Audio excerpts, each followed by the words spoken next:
선택이 참 어렵습니다. 식당에 가서 뭘 먹을까 참 선택이 어렵고요. 한 끼 먹는 선택도 어렵지만 오래 쓸 것을 선택하는 것은 더 어렵죠. 배우자를 선택하면 평생 살아야 하니까 참 어렵습니다.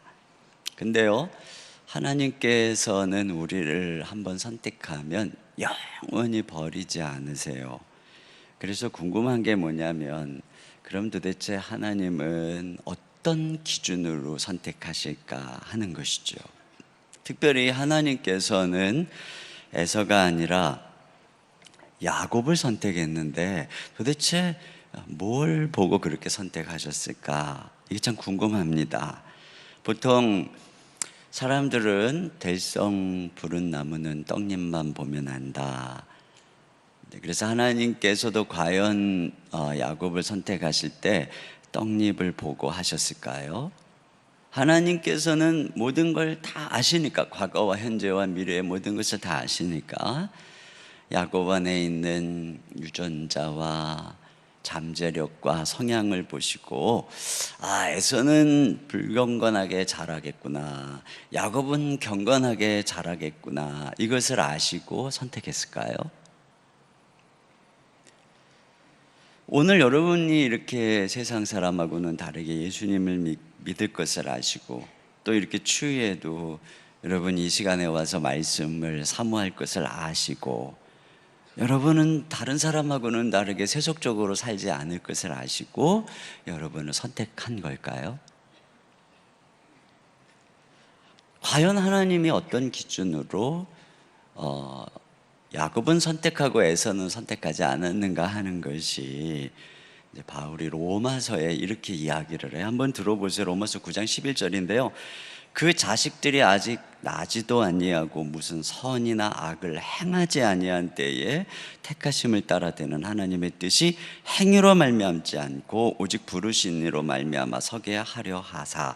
그러니까 하나님께서, 자, 우리가 지금 본문을 읽었지만 바로 앞에 태중에 아직 낳지 않았어요. 이 아이들이 태어나서 무슨 행동도 하지 않았을 때 하나님께서 그들의 행동을 보시거나 행동으로 말미암지 않고 오직 부르신 이로 말미암아, 그러니까 그냥 하나님의 주권적인 뜻으로 선택했다. 이것이 이제 성경의 이야기입니다. 그러니까 쉽게 말하면, 한마디로 하면 이거예요. 그냥 하나님 마음대로, 에베소서에는 그 기쁘신 뜻대로 우리를 예정하사, 그러니까 하나님이 그냥 야곱이 기뻐서. 그래서 성경은 이 선택을, 하나님은 야곱을 사랑하고 에서는 미워하고, 그러니까 이거예요. 왜 하나님 야곱을 선택했죠? 나 걔 사랑해. 하나님 왜 에서는 버리셨어요? 나 걔 미워. 이거예요. 어떤 자매가 있어요. 그 자매가 나를 싫어하고 다른 형제를 좋아하는 거예요. 아무리 봐도 저 형제보다 내가 못한 게 없고, 아니 더 잘났으면 잘났는데, 그 형제, 제 자매가 나는 싫어하고 저 형제를 좋아해서 가서 물어보는 거예요. 야, 너 말이야, 왜 내가 쟤보다 못난 게 없는데 너 왜 나는 싫어하고 쟤 좋아해? 너 왜 그러는 거야? 그러면 자매가 아주 황당하다는 듯이 쳐다보면서, 난 그냥 네가 싫어, 난 그냥 형제가 좋아, 그러지 않겠어요? 마찬가지예요. 하나님 왜 저를 선택하셨어요? 그럼 하나님 말씀이 네가 좋아서. 그럼 왜 제가 좋으세요? 그냥. 이게 다예요. 왜 제가 좋으세요? 그냥. 저는 이 대답이 너무 좋아요. 여러분, 이 사실을 알면 이제 오늘 본문에 보는 눈이 달라지는 거예요. 오늘 본문에 아이들이 장성했다고 그러잖아요.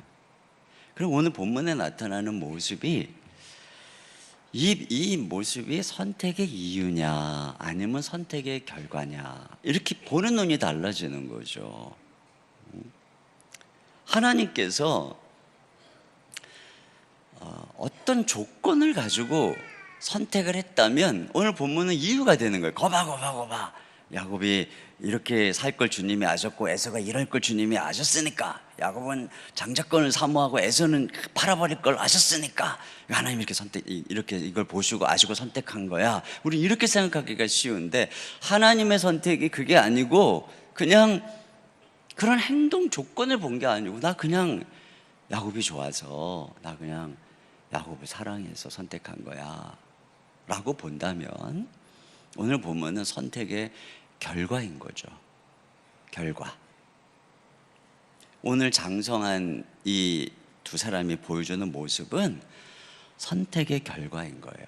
한 배에서 태어나서 한 가정 안에서 자랐는데, 선택받은 아들과 선택 못 받은 아들이 완전히 다르게 자라더라는 것이죠.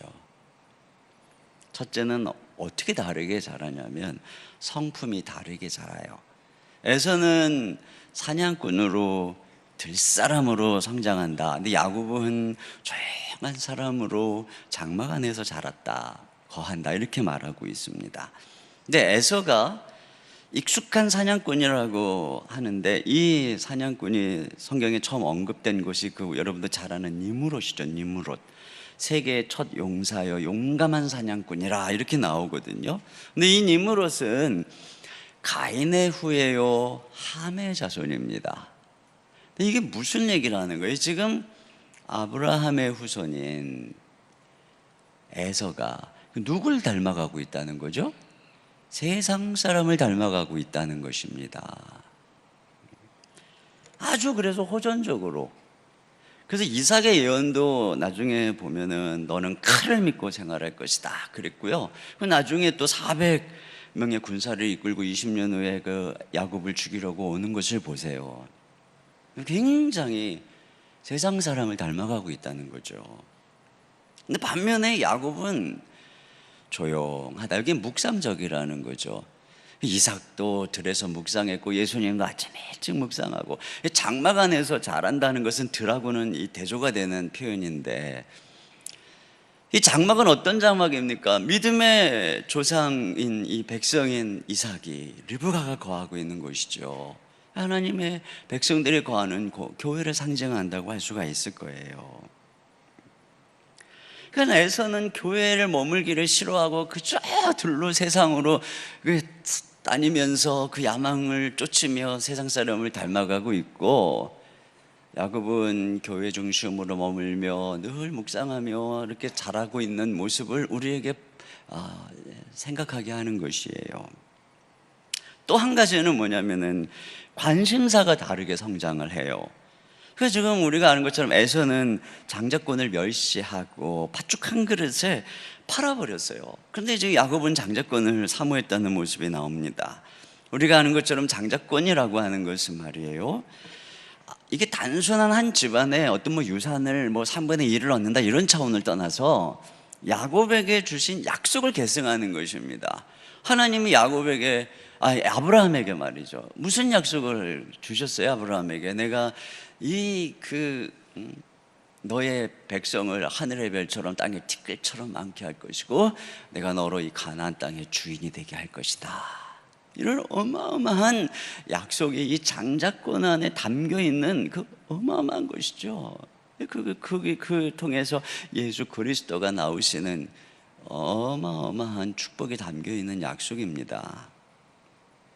근데 이미 장자로 태어난 그는 자기 손안에 있는 장자권의 가치를 몰랐어요. 마치 예전에 러시아가 알래스카를 80억인가에 팔아버렸잖아요, 미국에. 그 당시만 해도 그 동토의 땅을 러시아 대표단이 미국에 그렇게 비싼 값에 팔았다고, 지금으로서 150년 전이거든요. 엄청 상까지 받았어요.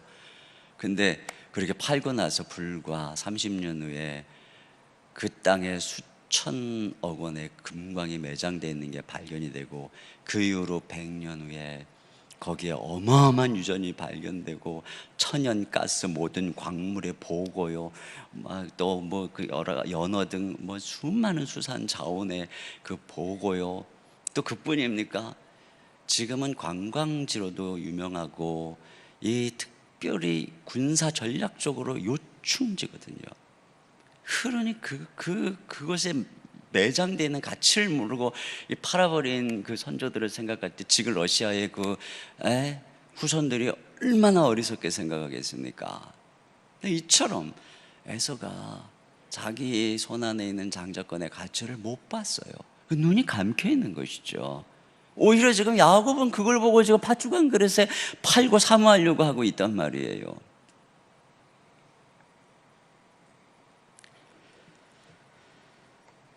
그러니까 참 버려진 사람은 당장의 눈앞에 뭐 팥죽 한 그릇 같은 재미를 위해서 나들이와 주일 예배를 바꾸는 것을 대수롭지 않게 생각하고, 당장의 육신의 필요를 위해서 신앙적인 우선순위를 버리는 것을 그렇게 쉽게 생각합니다.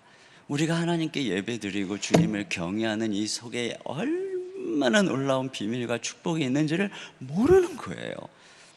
여러분 그거 아셔야 돼요. 그냥 우리가 늘 이렇게 사니까 그냥 어제나 오늘이나 비슷한 것 같죠? 떠나보면 알아요. 여러분 자손 대대로 정말 주님 중심으로 그리스도 안에서 살아가는 이것의 가치가요, 어마어마한 거거든요. 이걸 모르는 거예요. 그래, 믿음의 집안에 태어났는데 그냥 거추장스러운 거죠. 내가 어쩌다가 이 집안에 그냥 장자로 태어나가지고 주일만 되면 교회 나가라고 그러고, 뭐 그냥 사중 예배 드린다 그러고, 나는 이 짐을 질 수 없어. 그냥 내가 먹고 사는 게 중요하지. 너 가져 뭐 이렇게 돼버린 거죠. 그런데 은혜 받은 사람은, 선택받은 사람은 어때요? 영적인 가치를 보는 눈이 열렸어요. 주님을 예배하는 것이 생명보다 더 귀한 것을, 육신의 양식보다 귀한 걸 아는 거죠. 세 번째 또 뭐가 다르냐면은 두 사람의 배우자 선택이 달라요. 하나님은 당신의 선택한 백성이 누구하고 결혼하는가에 굉장히 관심이 많습니다. 왜냐하면 하나님 나라의 유업을 남자 혼자 얻는 게 아니에요. 부부는 하늘나라의 유업을 함께 받을 자라고 성경이 분명히 얘기하고 있기 때문에, 하나님은 당신이 선택한 백성이 어떤 사람하고 결혼하나에 굉장히 민감한 거예요. 그럴 수밖에 없어요. 왜? 지금 유업을 같이 받아야 돼요. 그렇기 때문에 선택받은 사람은 결혼도 선택받은 여인과 하는 것입니다. 그래서 하나님은 야곱이 결혼을 하는 것을 위해서 저 삼촌집에까지 가라고 그러고, 거기서도 그냥 라헬이 좋아하고 그러는데 또 레아를 또 하나님이 어떻게 해가지고 들려보내서, 나중에 보면은 레아가 정부인이에요. 뭐 이 얘기도 하면 길지만 하여간에요, 참 야곱이 그 좋아하는 여자 내 맘대로 결혼도 못하는 걸 알 수 있어요. 우리가 다 그래요. 저도 이렇게 생각해 보면 그냥 내 눈에 좋을 대로 결혼했으면 큰일 날 뻔했어요. 저도 진짜로. 근데 그냥 하나님이 이래저래 간섭해가지고 지금 아내랑 결혼해서 얼마나 정말 그리스도 안에서 유업분류해서 이렇게 행복하게 사는지 모르겠어요. 진짜 내 소원이 이루어지는 게 큰일 날 일이에요, 정말로. 그런데 에서는 그냥 네 눈에 좋을 대로 해라. 네 섹시한 여자 좋으냐? 네 마음대로 해라. 그래가지고 헷 족속의 딸, 가나안 족속 딸하고 결혼하는 겁니다. 그렇잖아요. 그 이방 여자 얼마나 섹시하고 쭉쭉 빵빵하고 막 그랬겠어요. 그러게 네 눈에 좋을 대로 해. 이렇게 선택받은 자와 선택받지 못한 자가 다르게 자라요. 하나님은 당신이 선택한 사람들에게 특별히 집중하고 그들을 당신의 자녀로 빚어가십니다. 그러니까 하나님께서 제가 오늘 여기서 이렇게, 또는 오늘날 이렇게 한 교회를 섬기는 사역자가 될 것을 아시고 저를 선택한 게 아니라, 하나님이 저를 선택해서 제가 그분에게 빚으심으로 그 결과로 여기 있다 이거죠. 그러니까 우리는 이걸 안다면 자랑할 수가 없는 거예요. 하나님께서 내가 이렇게 될 줄 알고 나의 잠재력을 보시고 선택하신 거라면 자랑할 게 있어요. 왜? 이게 원래 내 안에 그 잠재력이 있었고 그런 DNA가 있었고 거인이 있었고 그걸 주님이 아시고 나를 선택해서 이렇게 쓰는 거라면, 다른 사람들은 뭐 눈이 어두워서 못 봤지만 우리 하나님은 내가 찌질이 있을 때 내 안에 있는 거 뭐 거인이 있는 걸 아시고 그 떡잎을 보시고 선택했다면 전 자랑할 게 있어요. 남들이 몰랐기 때문이지. 그러나 그게 아니라 그냥 하나님이 그런 거 보지 않고 그냥 제가 좋아서 그냥 선택해서 하나님이 그 은혜로 저를 빚어 오셨다면 저는 아무것도 자랑할 게 없는 거죠. 가끔 성공하신 분들이 자서전을 쓰면 꼭 그 자서전에 어린 시절을 쓰잖아요. 그러면 그 어린 시절이 있는 그대로 안 써요. 지금의 성공한 것을 덧입혀서 마치 내가 이렇게 지금 사업에 성공한 것이 어린 시절에 어떤 그 뭔가가 있었던 것처럼, 그 떡잎이 있었던 것처럼 덧붙여가지고 자서전을 씁니다.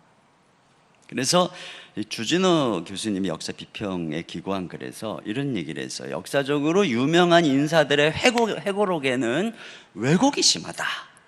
그러면서 여러 예를 들는 중에 서재필이라고 하는 분의 예를, 그 서재필의 자서전에 의하면 자신이 13, 14세의 최연소자로 장원급제했다고 말했는데 실제로 역사를 조사해 보니까 그는 나이 20세에 실시한 별시 문과에서 3등으로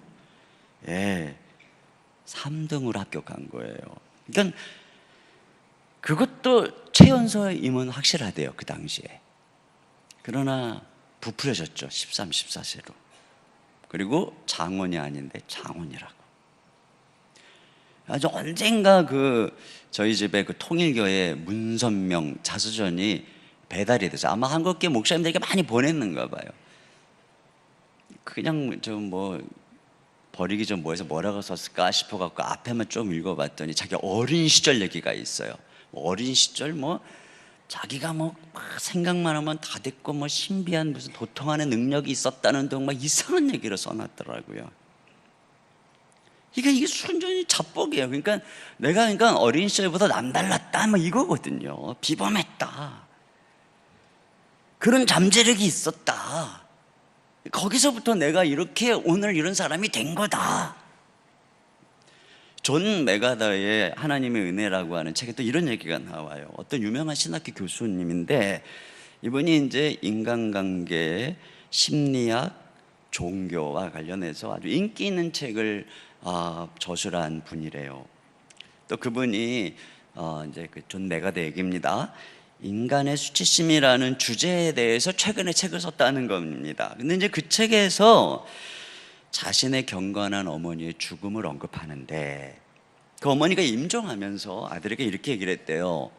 아들아, 주님이 나의 모든 죄를 용서해 주셔서 참 기뻐. 내가 알다시피 나는 큰 죄인이었단다. 자, 이런 어머니의 말에 이 교수가, 아들이 그 말을 도무지 믿을 수 없다는 투로 이렇게 썼어요. 거기다가 이렇게 썼대요. 큰 죄인이라니. 내가 기억하는 한 어머니는 낮에는 무릎을 꿇고 부엌 바닥을 닦으며 많은 가족을 위해 많은 시간을 보냈고 저녁에는 온갖 말썽을 다 피우는 5 자녀를 돌보느라 쉴 틈이 없었다.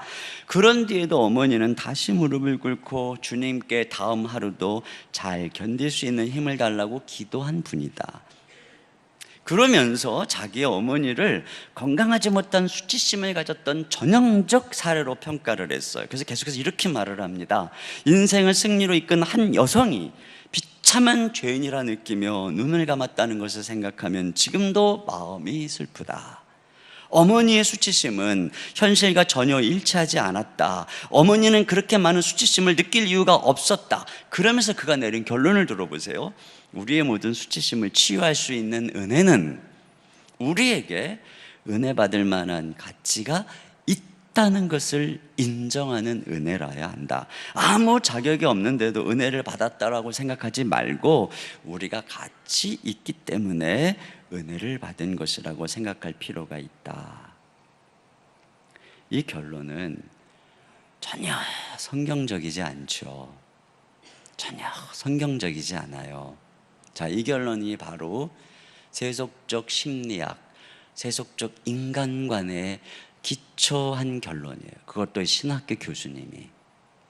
이것이 얼마나 뿌리 깊은 인간 안에 있는 나라고 하는 우상 죄의 근원에서부터 나오는 것인가를 우리가 알 수가 있는 것입니다. 이렇게 한 결과 오늘에까지 나를 친히 그 은혜로 인도해 주신 하나님의 은혜는 다 망각하고 교만하게 내가 어려서부터 이런 잠재력과 떡잎과 남다른 비범함이 있고 의지력이 있기 때문에 내가 오늘 이렇게 성공한 거다라고 영광을 하나님께 돌리지 않고 자기가 다 가로채는 중대한 죄를 범하게 되는 것이에요. 저도 가끔 친척들을 만나면, 이모님이나 이제 고모님을 만나면 제가 한동안 물어봤어요. 이모, 나 어렸을 때 어땠어요? 나 어렸을 시절의 모습 좀 얘기해봐요. 그게 이제 왜 그거 물어보는 거냐면 혹시 나 어렸을 때 좀 남다른 구석이 있었는지 그런 얘기 좀 해달라는 거죠. 물론 신통한 대답을 한 번도 들어보지를 못했어요. 왜? 내가 신통치 않았으니까. 제가 어제 말했잖아요. 제가 찌질이었다고. 그러니까 제가 신통치 않았는데 그래도 혹시 뭐가 있었을까 싶어가지고 말해요. 엉뚱한 얘기만 하더라고요. 막. 네 어렸을 때 뭐 병치를 많이 했다 뭐 이런 얘기나 하고 말이죠. 너 어렸을 때 겁이 많았어 뭐 이런 얘기나 하고. 아주 대단한 얘기를 한 번 했어요. 어렸을 때 네가 어렸을 때 엄마가 저쪽 논에다가 놓고서 마지막에 갑자기 네가 무슨 물고기야 하고 뭘 하나 집었는데 그게 뭔지 아니? 그게 뱀이었단다. 뱀. 내가 그 얘기를 듣는 순간 와, 성경의 예언대로 뱀을 집으며 근데 뭐 그런 생각은 잠깐 한 적이 있었어요. 그 외에는 뭐 똑 부러지는 거 하나도 없어요.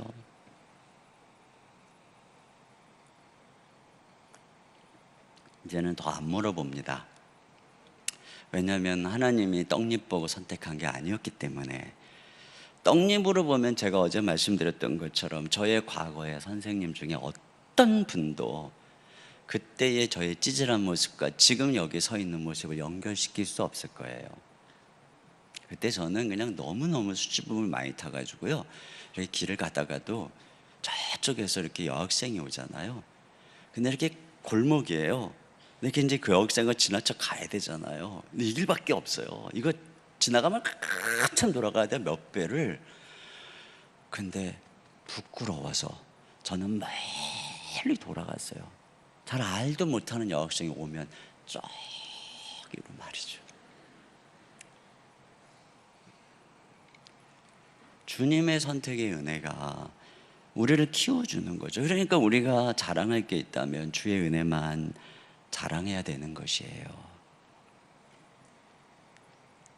자, 그런데 더 나아가서 하나님의 선택이 이렇게 하나님 마음대로일 뿐 아니라 불공평해요. 자, 일단 하나님이 누가 뭐 좋아서 선택했다, 나는 에서가 밉다, 이것부터가 일단 공정하지 않은 거죠. 자, 그런데 하나님의 이 불공평한 은혜를 잘 보여주는 것이 이제 아버지에게 장자 축복을 받는 날이에요. 우리가 이제 그 내용을 다 알잖아요. 마치 이제 회장이 자기 후계자를 선택하는 것처럼 이삭이 이제 아들에게 마음에 정했잖아요. 에서에게 축복을 해야 되겠다. 너 가서 별미를 만들어 와라. 내가 너를 축복하겠다. 근데 뭐 리브가가 엿듣고, 우리는 그 결론을 알아요. 그 결론이 어떻게 됐는지. 야곱이 속여서, 그러니까 반칙을 쓴 거죠. 정정당당한 게 아니었어요. 반칙을 써서 아버지의 축복을 받아냈어요. 야곱이 아버지에게 어떻게 반칙을 썼는가를 보니까 6번이나 거짓말을 했어요. 다 아니까 한번 이렇게 생각하면서 들어보세요. 야곱이 이삭이 좀 눈이 좀 어둡잖아요. 그러니까 좀 뭔가 낌새가 이상하니까 물어봅니다. 너 누구냐? 자기가 분명히 야곱인데 저는 에서입니다. 그때 분명히 이제 목소리를 형 목소리로 흉내를 냈겠죠. 그러니까 청각을 속인 거예요. 염소로 요리를 해봤으면서 사냥한 것처럼 사냥고기라고 속여서 이 미각을 속였어요. 어떻게 이렇게 빨리 잡아왔느냐 하니까 하나님이 순조롭게 만나겠다고 하나님의 이름을 이용해서 거짓말을 했고요. 너 손 좀 만져보자 그랬더니 이미 염소털로 다 분장을 해가지고 또 촉각을 속였어요. 네가 진짜 내 맏아들에서냐 물었더니 또다시 그렇습니다 하고 대답을 해서 속였고요. 마지막으로 후각으로 판단해 보려고 일로 와봐라 하고 하는데 이미 형 에서 옷을 입어가지고 후각까지 속였어요. 6번이나 거짓말을 하면서 청각, 후각, 미각, 촉각을 속였어요. 이런 그 야곱의 행동을 율법에 비추어서 보면 어떤 판결이 나올까요? 하나님의 이름을 망령되이 일컬은 3계명을 어겼어요. 아버지를 속인 죄, 부모 공경하려는 5계명을 어겼어요. 거짓말한 죄, 10계명의 9계명을 어겼어요. 형의 것을 가로챈 죄, 내의 것을 탐내지 말라는 10번째 계명을 어겼고, 그 외에도 눈먼 아버지를 속인 죄, 소경으로 길을 잃게 하는 자는 저주를 받을 것이라고 신명기에 말씀하신 대로 이 율법의 말씀을 어겼어요. 그러니까 율법적으로 딱 판결해 보면 명백한 유죄죠. 세상의 10계명 중에 4개의 계명을 어겼어요. 반칙입니다. 여러분 올림픽에서 제일 먼저 들어왔어도요, 과정 중에 반칙이 리플레이를 해서 발견이 되면 메달이 박탈됩니다. 그렇죠. 그게 정당한 판결입니다. 아무리 눈먼 아버지를 속였어도 모든 것을 아시는 하나님이 정당한 판결자예요. 그러니까 하나님은 얘가 속였구나, 속여서 얻은 메달을 박탈해야 합니다. 어떤 사람이 다른 사람의 신용카드를 몰래 훔쳐가지고 비밀번호 어떻게 알아내가지고 띠띠띠띠 해서 현금을 인출을 할 수 있는데, 은행에서 그걸 알았다면 정지해버리죠. 아무리 눌러도 안 나오게 하는 거예요. 마찬가지죠. 야곱이 아버지를 속여서 장자의 축복권을 뺏었다면 그것이 도난당한 걸 아는 하나님이 당연히 복의 지급을 정지시켜야 되는 거예요. 그런데 여러분 아시는 것처럼 상황이 어떻게 돌아가고 있나요? 분위기가 어떻게 돌아가고 있나요? 여러분 창세기를 이잡듯 뒤져보세요. 거기 야곱이 뭐 좀 문제다, 반칙이다, 뭐 윤리적으로 문제 있다, 이런 뉘앙스가 아무것도 안 나와요. 진짜 이상해요. 에서 입장에서 보면 이거 도대체 말도 안 되는 거예요. 그뿐이에요? 이렇게 받아는 걸 가지고 나중에 또 그 베델에서 야곱이 꿈꾸는 때 하나님 나타나잖아요. 그러면 이놈, 네가 어떻게 네 아버지를 그렇게 속일 수가 있느냐 이놈아, 뭐 이럴 수 있는데 그런 말 하나도 없어요. 오히려 나타나가지고 네가 나에 다시 돌아올 때까지 내가 너와 함께 할 것이다, 내가 너로 이 땅을 차지하게 할 것이고 동서남북 네 자손이 이 땅 주인 될 거라고 약속을 해주셨단 말이죠. 이삭에게 주신 약속을 확인해 주셨어요. 완전 편파 판정이죠. 근데 좀 더 살펴보면 하나님이 야곱의 반칙을 이렇게 눈 감아 주었을 뿐 아니라 약간 편도 들었다는 그 느낌이 좀 들어요. 제가 이렇게 보면. 그런 유력한 정황 중에 하나가 뭐냐면, 그날따라 사냥을 간 에서가 왜 이렇게 늦게 돌아왔을까 하는 거예요. 이게 긴 시간이거든요. 그렇잖아요. 지금 그 얘기를 듣고 리브가하고 야곱하고 작전 짜는데 시간 걸리죠. 그래가지고 또 그 요리하는데 시간 걸리죠. 분장하는데 시간 걸리죠. 그래갖고 이제 또 그 이삭이 좀 이상하니까 이거 확인하는데 또 시간 많이 걸렸어요. 그리고 그 요리해 놓은 그 염소 2마리나 요리를 해왔어요. 그거 먹는데 또 얼마나 시간이 많이 걸렸겠어요. 그리고 축복하는 데까지 시간이 많이 걸렸는데, 성경에 보면은 이삭이 축복하고 야곱이 나가자 에서가 들어왔다 이렇게 되어 있거든요. 분명히 에서는 익숙한 사냥꾼이라고요. 근데 그날 왜 늦었을까? 여기서 이제 의심이 가는 거죠. 분명히 하나님이 그날 에서가 가니까 그 산에 있는 노루, 그 산에 있는 짐승들 비상 다 걸었던 게 아니었을까? 아니 뭐 추측일 뿐이에요. 나중에 하나님 나라 가서 물어봐야 되지만, 하여튼 제가 봤을 때 이거 분명히 주님이 좀 뭔가 편든 것 같다. 마침 여러분 옛날에 그 신아람 알죠? 신아람이 펜싱 1초 남았는데 말이야 시간이 안 가. 그래갖고 졌다고요. 지금 그런 거예요. 이게 시간이 말이죠. 이게 야곱에게 유리한 거죠. 또 한 가지 의심이, 하나님이 눈 감아줬을 뿐 아니라 이게 뭔가 하나님이 좀 편된 의심이 뭐냐면, 야곱이 염소의 가죽으로 분장했다는 거, 이거예요. 여러분 구약의 이스라엘 백성들이 죄를 지으면은, 자 이때는 아직 율법 시대는 아니지만 염소의 피로 제사를 드리고 그러면 하나님이 그들의 죄를 못 본 척 해주셨단 말이에요. 제가 왜 이 부분이 더 연결이 되냐면, 염소를 2마리를 요리를 해요.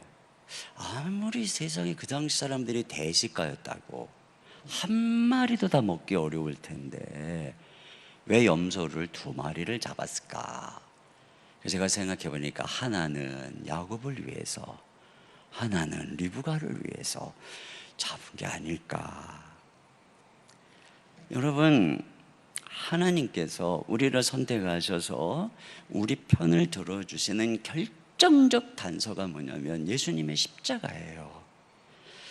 우리가 아직 죄인 되었을 때 우리 대신 예수님을 십자가에 못 박고 그분의 공로로 우리의 허물을 다 덮어주시고 다 등지로 던져주시고 동이 서에서 먼 것처럼 다 죄가를 옮겨주시고, 그래서 불의한 자를 의롭다 하시는 이 이신칭의 은혜, 이거 완전 편파죠. 세상 사람들이 보면 세상에 이런 편들기가 어디냔 말이에요. 하나님이 이렇게 야곱이 에서보다 잘난 것도 없고 사기성도 농후하고 거짓말도 했고 그랬는데 다 덮어주시고 편을 드시고 그를 사랑해서 장자로 삼아주신 것입니다. 그러니까 보세요. 전적으로 다 하나님의 은혜고 마음대로, 그걸 우리가 살펴볼 수 있어요. 에서가 보면은 이건 정말 불공평하게 짝이 없어요. 이해가 안 되는 거죠. 도대체 이 집안 어떻게 된 집안이야? 이 동네 하나님 도대체 왜 이래? 에서 입장에서는요, 이게 너무너무 화가 나는 거예요. 자, 기독교는 이와 같이 불공평한 종교예요. 야곱 같은 자를 사랑하신 것부터 불공평한 거예요. 죄인을 사랑한 것부터 말도 안 되는 거예요. 공평한 건 뭐예요? 죄인을 죽이는 거지. 무슨 죄인을 사랑합니까?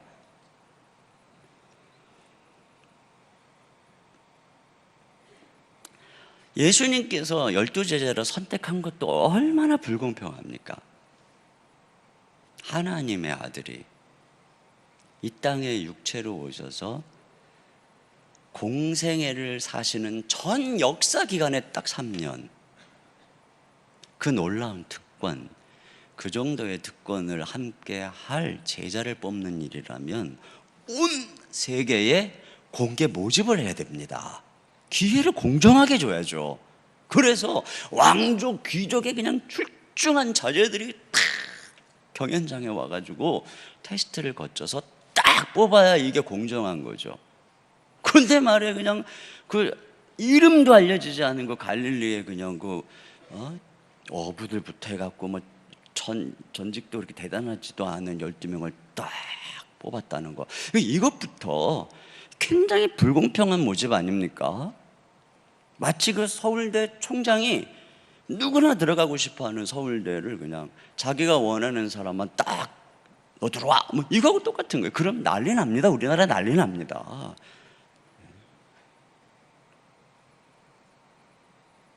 기준이 있어야 될 거 아니에요, 기준이. 근데 이렇게 자격도 안 되는 사람 선택하고 반칙하는데 눈 감아주고 무릎다 하고 그러면서 그를 축복하고 함께하고 그래서 그를 이렇게 멋지게 세워주시고 세상에 이런 편파와 이런 특혜가 어딨냐는 거예요. 저 가끔은 그런 생각 안 되니까요. 하나님이 저 빌 게이츠 같은 분이나 스티브 잡스 같은 분이나 요즘에 수많은 젊은이들의 멘토 역할을 하는 훌륭한 뭐 교수님들이나 베스트셀러 저자들 보면 다 훌륭한 스님들이잖아요.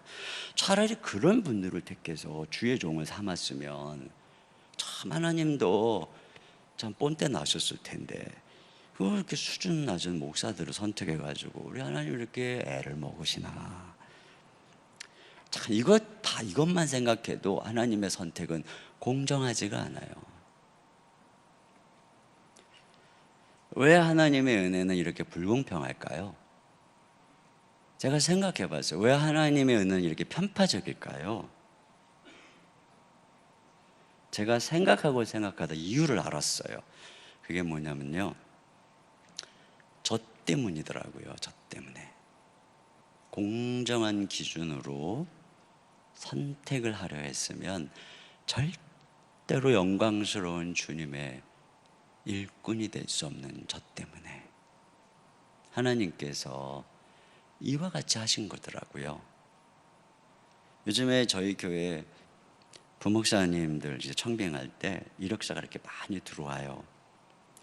그럼 이제 제가 일일이 볼 수 없으니까 부목사님들이 이제 서류를 보고 이제 이렇게 먼저 평가를 하거든요. 이제 기준들을 자기들이 정해서. 그럼 자기들끼리 그런데요. 내가 지금 지원했으면 난 탈락이다. 내가 지금 지원했으면 나는 탈락이다. 딱 제가 하고 싶은 말이에요.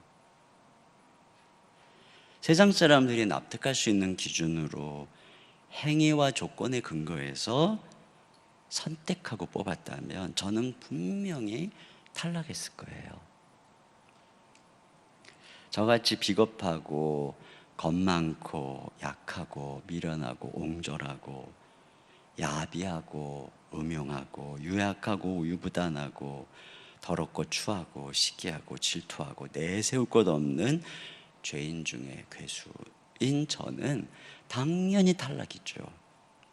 그런데 자격 없는 야곱과 같은 저를 선택하시려고 구원하시려고 하나님이 편파적으로 선택하고 사랑해 주신 겁니다. 그래서 에서같이 남자답고 멋진 조건의 사람들이 편파 판정이라고 불만을 터뜨리고 항의할 때 아무 할 말이 없어요. 아무 할 말이 없어요. 송구할 뿐이죠. 그리고 하나님께 물어요. 하나님 왜 저 같은 사람을 선택하셨어요? 저 대단한 사람들을 선택했으면 주님도 얼마나 좋으셨겠어요. 그럼 주님은 그러는 거예요. 저에게 네가 좋아서 선택했다. 왜 제가 좋은데요? 그냥 그 한마디에 저는 그냥 눈물을 흘릴 수밖에 없는 거죠.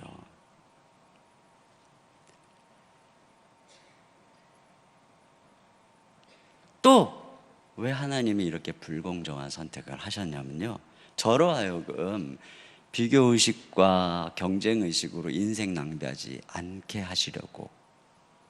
여러분, 은혜의 이 불공평함은 저로 하여금 경쟁에 빠지지 않게 해줘요. 만약에 제 조건으로 행위로 여기까지 왔다면 저보다 더 뛰어난 조건과 행위가 있는 사람을 보면은 비교하게 되고 질투하게 될 거예요. 왜냐하면 내 걸 내 자리를 박탈하고 더 뛰어난 저 사람을 하나님이 쓰실까 봐. 그런데 처음부터 하나님께서 조건과 행위를 비교해서 나를 부른 게 아니니까, 그냥 하나님이 나보다 뛰어난 사람이 이미 많았는데 나 네가 좋아 하고 선택하신 거니까 비교할 필요도 없고 경쟁할 필요도 없는 거예요. 주님이 그런 거 비교해서 나를 버리지 않으실 거거든요. 제 아내가 참 저를 선택할 때, 배우자로 선택할 때 사실은 제가 제 전 인생에서 가장 못나고 낮을 때였어요. 어제도 말씀드렸던 것처럼 지금보다 뭐 한 10kg 이상 덜 나가고 폐결핵, 불면증, 후유증으로 깡마르고 얼굴에 뭐가 나고 새까맣고 강도사였어요. 전임 사역자로서 그 당시 한 달 사례를 40만 원을 받을 때였어요. 그러니까 장인 장모님이 저하고 결혼하겠다고 하는 아내의 말에 펄쩍 뛰죠. 또 더군다나 그 당시에 저희 장인 장모님이 교회를 안 다니셨어요. 아내만 열심히 신앙생활 할 때였어요. 그러니 그 딸을 어떻게 주겠어요. 저에게 여수 분이시거든요. 올라오셨어요. 두 분이 저를 보자고. 그리고 하신 말씀이 뭐냐면, 자네 내 눈에 흙이 들어가기 전까지는 안 되네. 내가 알기로 목자는 양을 위해 희생하는 사람이라고 알고 있는데 자네는 목사가 될 사람을 어떻게 우리를 이렇게 괴롭히는가. 와, 연구를 많이 해오셨더라고요. 근데요, 제가 지금 생각해 봐도요, 제 딸이 그 당시에 저 같은 놈 데려오잖아요. 전 절대 안 된다고 그럴 거예요. 그러니까 저는 장인 장모님의 그 판단을 존중합니다. 제가 생각해도 사람이 이 꼴을 할 건가. 그래서 신학교 때 저를 아는 목사님들은요, 가끔 그래요.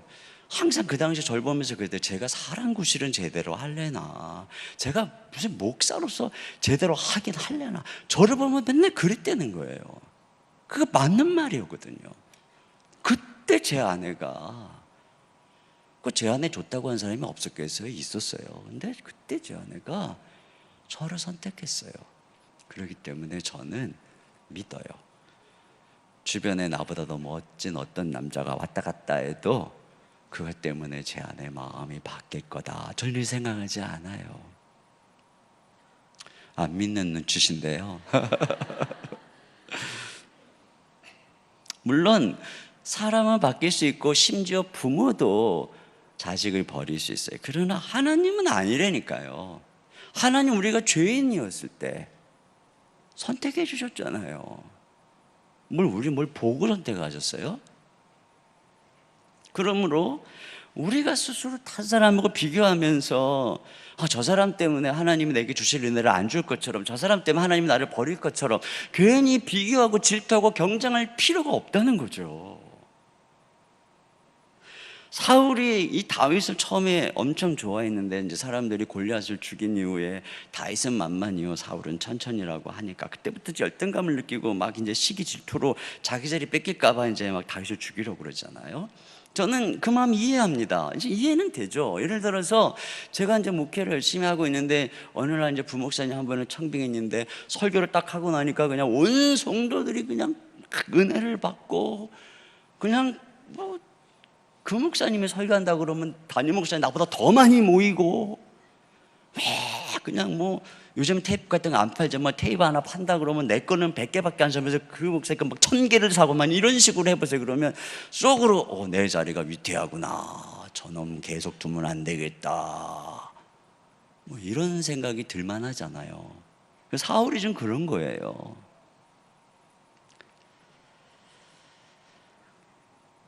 근데 사실은 가만히 생각해 보면 사울이 왕위에서 폐위되는 것은 이미 다윗을 선택하기 이전에 그의 불순종 때문에 하나님이 그를 버렸던 거죠. 그리고 이어서 다윗에 대한 질투심으로 한동 그만 쫓다가 국력을 낭비하고 결국은 블레셋에게 죽임을 당하거든요. 보세요. 사울의 운명이 다윗과의 경쟁에서 결정된 게 아닙니다. 그 자신의 불순종과 그 자신의 시기 질투로 인해서 스스로 은혜 밖으로 나가서 망해버린 거예요. 제가 이 부분을 묵상하면서 자, 이제 앞으로 목회하면서 뭐 이런 비슷한 일이 생길 수 있잖아요. 그때 내가 어떻게 할까 하고 정리를 했어요. 첫째, 하나님의 선택은 나를 누구와 비교해서 변하지 않는다. 주님은 나를 조건을 보고 선택한 게 아니라 그분의 주권으로, 그분의 기쁘신 뜻대로 선택했어. 그러니까 나보다 나은 사람이 있다고 하나님의 주권적 은혜는 달라지지 않는 거 신뢰하자. 두 번째, 내가 망하는 것은 사울처럼 나 스스로 교만하여 불순종하든지 경쟁과 시기심에 의해서 그 은혜에서 스스로 떨어지는 것, 그게 나를 망하게 하는 거다. 셋째, 그러므로 그 누구에게도 경쟁심을 가지거나 질투심을 가짐으로써 은혜에서 떨어지지 말자. 넷째, 오히려 그가 누구든지 하나님이 내게 보내주신 소중한 동역자요, 하나님 나라의 귀한 일꾼인 줄 알고 그를 사랑하고 보호하고 키워서 하나님 나라의 일꾼을 만들자. 제가 이렇게 하기로 정리를 했어요. 이런 거 미리 안 해놓으면 그때 가가지고 제 나름대로 또 시기심의 노예가 될까봐. 사실 제가 이런 마음을 가져서 그런지 하나님이 언젠가부터 저에게 주신 마음 하나가 있는데, 그게 뭐냐면 우리 교회 부목사님들이, 아니 한국교회의 젊은 목사님들을 사랑하는 마음을 주셨어요. 요즘에 너도 나도 신학교를 안 가려고 그러잖아요. 교회 개척도 너무 힘들고. 사실 그분들이 한국교회의 미래인데, 제가 그런 생각을 했어요. 요즘같이 이렇게 목사님들 욕먹고 이럴 때 참 신학교 가서 옛날처럼 뭐 목사님이 그 신랑감 후보목 상위에 랭크될 때하고 이제 시대가 완전 다르거든요. 그런데 야, 참 이렇게 귀하게 인생을 주님께 드린 그 목사님들 보면 너무 귀한 거예요. 그래서 제가 우리 순장님도 언젠가 한번 그랬어요. 여러분, 목사님, 우리 부목사님들, 전도사님들 너무 쉽게 생각하지 마세요. 여러분들이 아무리 헌신을 주님 앞에 하지만 여러분 전 인생을 저분들처럼 하나님께 드리지 않았잖아요. 저 목사님들이 자기의 잡을 가지고 일하면 지금보다 더 나은 형편으로 못 살까요? 얼마든지 큰 소리 치면서 주를 섬길 수 있지만 자기 전생애를 하나님께 드린 젊은이들인데 얼마나 귀해요. 우리가 그분들을 존중하고 귀하게 여겨서 이분들이 한국교회를 이어갈 귀한 제목으로 자라게 해야지, 우리가 그분들을 우습게 여기면 안 돼요. 한국교회 목사님도 너무 우습게 여기는 풍토 바꿔야 됩니다. 제가 그랬다니까요. 그랬더니 저 뒤에 목사님 눈시울이 붉어지더라고요.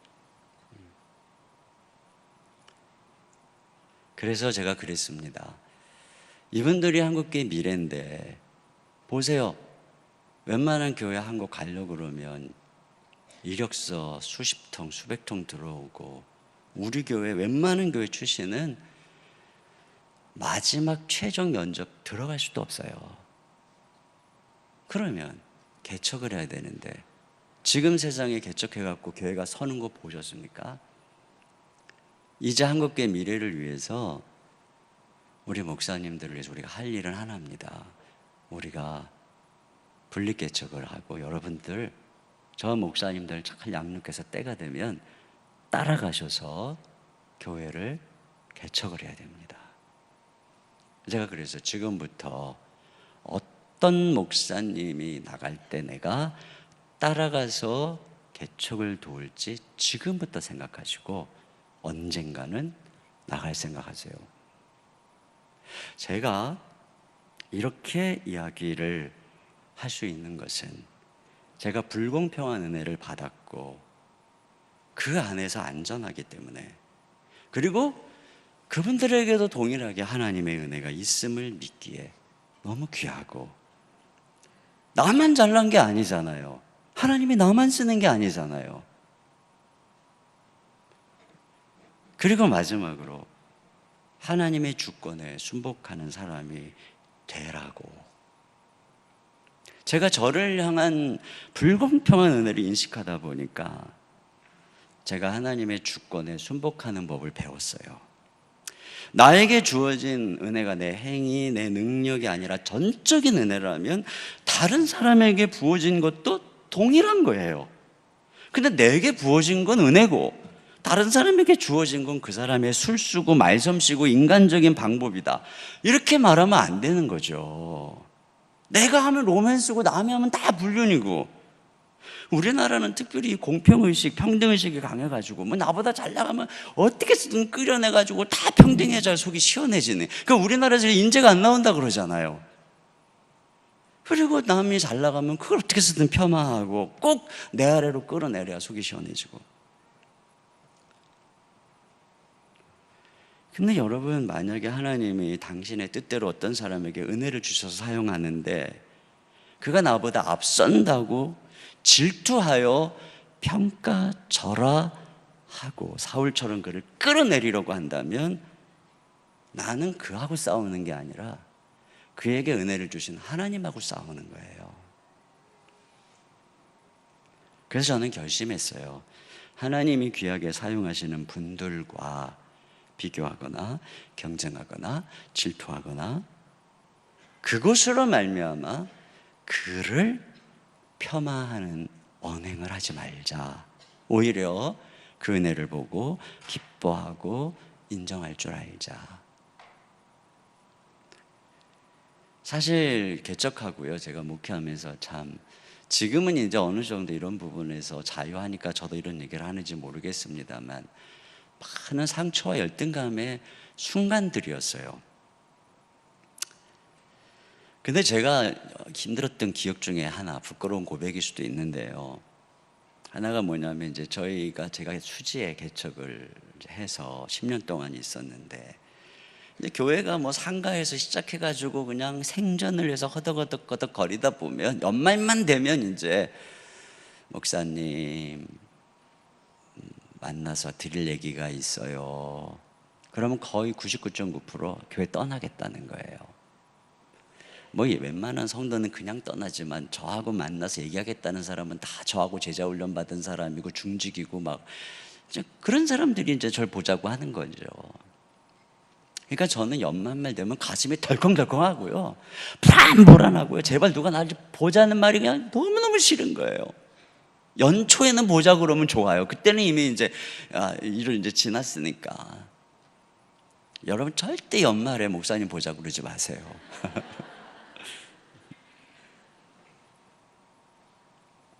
그래서 그렇게 훈련도 받고 충성된 분이 떠나잖아요. 그럼 꼭 어디로 가냐면 분당에, 여러분이 어느 교회라면 잘 아는 그 이응 리을 교회라고 있어요. 꼭 그 교회로 가는 거예요. 근데 그 교회에 그 이응 시은 목사님은 저하고 사랑의 교회에서 이제 친구처럼 친하게 지냈던 목사님이거든요. 꼭 거기로 가요. 뭐 갈 데가 이제 사실 같은 목회 철학 갖고 목회 거기밖에 갈 데가 없기도 했지만, 뭐 그분은 이미 그때 막 뜰 때였고 전 그냥 상가에서 이제 씨름하고 있을 때였으니까 항상 부러움의 대상으로 바라봤던데, 근데 이제 가서 뭐 저희 교회에서 이제 순장까지 하다가 왔다니까, 그러니까 이제 그런 보고를 들은 목사님이 미안하니까 전화를 하는 거예요, 저한테. 목사님 받아도 돼요? 아니 그럼 내가 뭐라 그래요? 그럼 내가 거기다가 대고서 받지 마세요 막 이럽니까? 근데 본인 입장에서 미안하니까 전화를 한 거지만 내 입장에서 덜 받는 거예요. 지금 뭘 전화를 하나 말이지. 한 3번인가가 전화가 왔어요. 내가 그래서 그랬어요. 제발 전화하지 좀 말아달라고. 본인도 미안하니까 그 전화를 하는 거예요. 오지 말라 그래도 오니까. 난 가지 말래도 가고 말이죠. 이 자존심이 진짜 상하고 속이 상하죠. 근데 건축을 이제 막 한참 준비할 때였어. 진짜 온 힘을 다해서 떨리는 마음으로 건축을 하고 있는데, 제가 진짜 아끼는 목사님 한 분이 있는데 어느 날 오더니요, 진짜 내가 사랑하고 아끼거든요. 근데 저한테 그러는 거예요. 그 이응 리을 교회에서 오랜다는 거예요, 자기를. 어떻게 쓰면 좋겠냐는 거예요. 그러니까 이제 아마 그 밑에 중간 스텝에 있는 이제 목사님이 이제 뭐 오라 그랬겠죠. 그 담임 목사님이 그랬겠어요. 나 그 얘기를 듣는데 열받더라고요. 열받기도 하고 내가 참담한 거예요. 뭐 화도 나고. 그래서 속으로 그냥 뭐 네 기도해보고 결정해라. 그리고 나가라고는 했지만 나가게 하고 나서 진짜 화도 나고, 또 전화 올까? 전화하면 뭐라 그러지? 진짜 괴롭다. 전화하면 안 받아야지. 근데 속으로 이런 생각을 하고 있는데 주님이 저한테 그러시는 거예요. 야, 너 말이야, 그 목사가 그 교회 말고 대구내일교회 간다고 그래도 너 이렇게 속이 상하겠냐? 아니, 저 소망교회 간다고 그래도, 저 지구촌교회 그 근처에 있거든요. 간다고 그래도 너 이렇게 속이 상하겠냐? 안 상하겠더라고요, 제가 생각해 보니까. 근데 거기로 간다니까 이렇게 특별히 이제 내가 더 속이 상하는 거예요. 왜? 경쟁심, 비교의식, 질투 뭐 이런 것들이 있는 거죠. 제가 깨달았어요. 이것이 질투심이었구나. 이게 열등의식이었구나. 이게 경쟁심이었구나. 내가 이러한 마음의 노예가 되면 안 돼. 그때 결심을 했어요. 하나님, 제가 앞으로 절대로 제 목회를 어떤 경우에도 열등의식과 질투심에 의해서 목회적 에너지를 낭비하지 않을게요.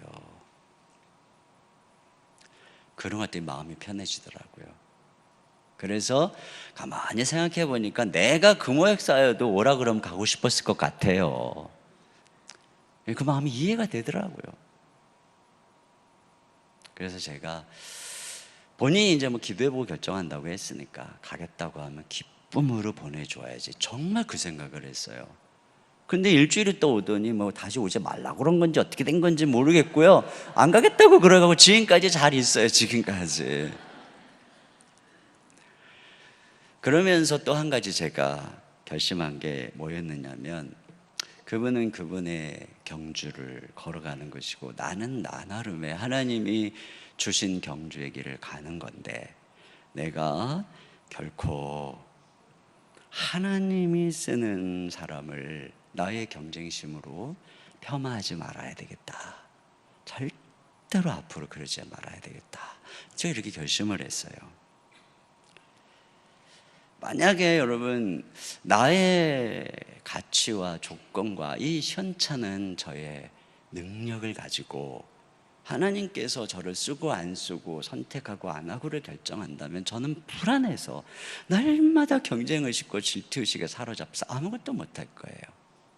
그러나 저는 진짜 유약하고 뭐 그냥 아무것도 가진 능력도 없는데, 근데 하나님이 저 같은 사람을 그냥 선택하셔서 저를 향해서 네가 좋아.